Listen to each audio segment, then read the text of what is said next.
Tayo sa akon. Bah, ganda rito. Siwal. Kutsi.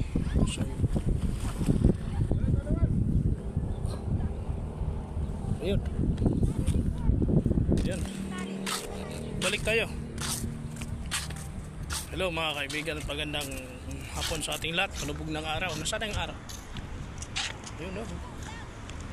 Nasaan na?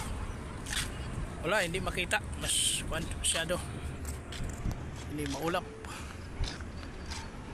Alam nyo mga kaibigan, sa hapong ito, ayan, ang dagat medyo hindi naman maalon. Tama lang. Yun, nakikita nyo sa taas, sa malayo. Yun yung sabang. Yun. Alam nyo mga kaibigan, sa Bible mayroong akong verse na ibibigay sa inyo. Mga maiksi lang. Itong 1 Thessalonian 5:16 hanggang 17. Sa 16 itong sinasabi, rejoice anymore.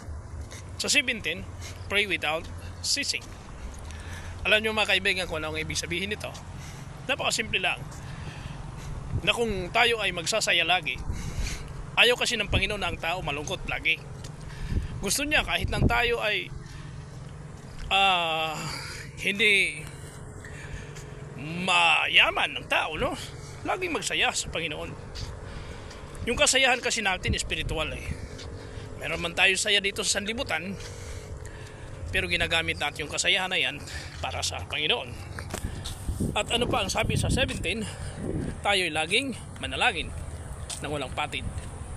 Alam mo yung pananalangin na yan ay importante sa tao. Kahit na saan, kahit ganito lang tayo naglalakad, kala natin safe tayo, pero kailangan pa rin natin ang gabay ng Panginoon sa araw-araw, sa bawat oras, sa bawat panahon, sapagkat siya ang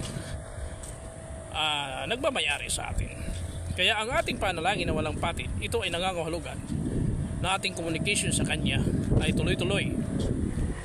Yung ating pag-aalaala sa Kanya, di ba? Yun. Prayer is supplication, making request into the Lord. Kaya sa lahat ng panahon, mayroon tayong mga request ng Panginoon. Ang una-una nating rini-request sa Kanya, ingatan tayo sa mga masasama, iiwas tayo upang tayo ay hindi daigin ng mga tukso o kahit na mga ano pa mang mga hindi inaasahang mga pangyayari.